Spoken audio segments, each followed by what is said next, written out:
일곱 번째 별은 그래서 지구였다.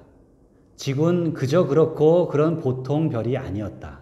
그곳엔 111명의 왕과 7,000명의 지리학자와 90만 명의 장사꾼, 750만 명의 술주정뱅이, 3억 1,100만 명의 허영심 많은 사람들, 즉 약 20억쯤 되는 어른들이 살고 있었다.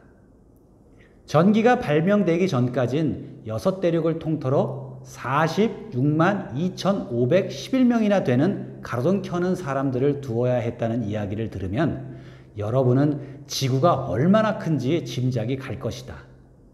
그래서 좀 멀리 떨어진 곳에서 보면 눈부시게 멋진 광경이 벌어지는 것이었다. 그들이 무리지어 움직이는 모습은 마치 오페라의 발레단처럼 질서정연한 것이었다. 맨 처음은 뉴질랜드와 오스트레일리아의 가로등 켜는 사람들의 차례였다. 가로등을 켜고 나면 그들은 잠을 자러 갔다. 그리고 나면 중국과 시베리아의 가로등 켜는 사람들이 발레 무대에 나타났다. 그들은 역시 무대 뒤로 사라지면 러시아와 인도의 가로등 켜는 사람들이 나타나는 것이었다. 그 다음번엔 아프리카와 유럽의 가로등 켜는 사람들, 또 그 다음엔 남아메리카의 가로등 켜는 사람들, 또 그 다음엔 북아메리카의 가로등 켜는 사람들이 차례로 나타났다. 그런데 그들은 무대에 나타나는 순서를 한 번도 엇갈리는 법이 없었다. 그것은 무척 장엄한 광경이었다.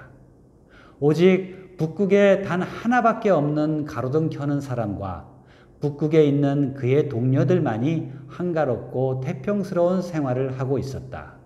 그들은 1년에 2번 일을 했다. 재치를 부리려다 보면 조금 거짓말을 하는 수가 있다. 가로등 켜는 사람들에 대해 내가 한 이야기는 아주 정직한 것은 못 된다. 지구를 잘 알지 못하는 사람들에게 자칫하면 지구에 대한 잘못된 생각을 가지게 할 수도 있는 이야기였다.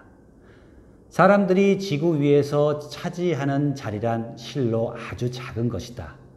지구에서 사는 20억의 사람들이 어떤 모임에서처럼 서로 좀 바짝바짝 붙어 서 있는다면 세로 20마일, 가로 20마일의 광장으로 충분할 것이다. 그들은 태평양의 아주 작은 섬 한 곳에 몰아넣을 수도 있을 것이다. 물론 어른들은 이런 말을 하면 믿지 않을 것이다.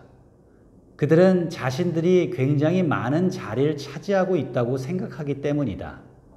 그러니까 여러분들은 그들에게 계산을 해보라고 일러주어야 한다. 그들은 본시 숫자를 좋아하니까. 그럼 그들은 기분 좋아할 것이다. 하지만 여러분은 그 문제를 푸느라 시간을 허비할 필요는 없다. 그것은 쓸데없는 것이다. 여러분은 내 말을 믿지 않는가? 어린 왕자는 그래서 지구에 발을 들여놓았을 때 사람이라곤 통 보이지 않는데 놀랐다. 그가 잘못해서 다른 별로 찾아온 게 아닌가 겁이 나 있을 때 달빛 같은 고리가 모래 속에서 움직이는 것이 보였다. 안녕? 어린 왕자가 무턱대고 말했다. 안녕. 뱀이 말했다. 지금 내가 도착한 별이 무슨 별이지? 어린 왕자가 물었다. 지구야. 아프리카지. 뱀이 대답했다. 그래. 그럼 지구엔 사람이 하나도 없니? 여긴 사막이야. 사막에는 아무도 없어. 지구는 커다랗거든. 뱀이 말했다. 시옷은 쌍시옷으로 발음된다고 했죠? 가 아니고 없어라고 발음합니다. 어린 왕자는 돌 위에 앉아 눈길을 하늘로 향했다. 누구든 언제고 다시 자기 별을 찾아낼 수 있게 별들이 환히 불밝혀져 있는 건지도 몰라. 내 별을 바라봐. 바로 우리들 위에 있어. 그런데 어쩌면 저렇게 멀리 있지? 아름답구나. 여긴 왜 왔니? 뱀이 물었다. 난 어떤 꽃하고 골치 아픈 일이 있단다. 어린 왕자가 말했다. 그래? 뱀이 대답했다. 그리고 그들은 서로 잠자코 있었다. 사람들은 어디에 있지? 사막에선 조금 외롭구나. 어린 왕자가 마침내 다시 입을 열었다. 사람들 가운데서도 외롭긴 마찬가지야. 뱀이 말했다. 어린 왕자는 한참 바라보았다. 넌 아주 재미있게 생긴 짐승이구나. 손가락처럼 가느다랗고. 어린 왕자가 말했다. 그래도 난 왕의 손가락보다 힘이 더 세단다. 뱀이 말했다. 어린 왕자는 미소를 지었다. 넌 힘이 세지 못해. 발도 없고 여행도 할 수 없잖아. 난 배보다 더 먼 곳으로 너를 데려다 줄 수 있어. 뱀이 말했다. 그는 어린 왕자의 발 뒤꿈치에 팔찌처럼 몸을 휘감더니 말했다.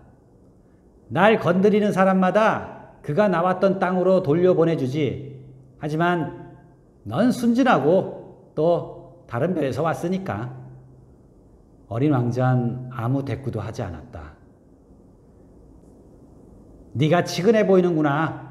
무척이나 연약한 몸으로 이 돌멩이 투성이의 지구에 있으니 네 별이 몹시 그리울 때면 언제고 내가 너를 도와줄 수 있을 거야. 난 아주 잘 알았어. 그런데 왜 그렇게 줄곧 수수께끼 같은 말만 하니? 난 그 모든 걸 해결할 수 있어. 뱀이 말했다. 그리곤 그들은 침묵을 지켰다. 지난 시간 연음 헛받침에 이어 오늘은 연음 겹받침에 대해 알아보았는데요. 글로 쓸 때와 말로 할 때 달라지는 발음, 조금 이해가 되었나요? 그 이유를 알고 낭독이나 발표를 한다면 우리들은 지금보다 훨씬 더 멋진 모습으로 사람들 앞에서 자신을 보일 수 있겠죠. 그럼 다음 시간에 또 만나요.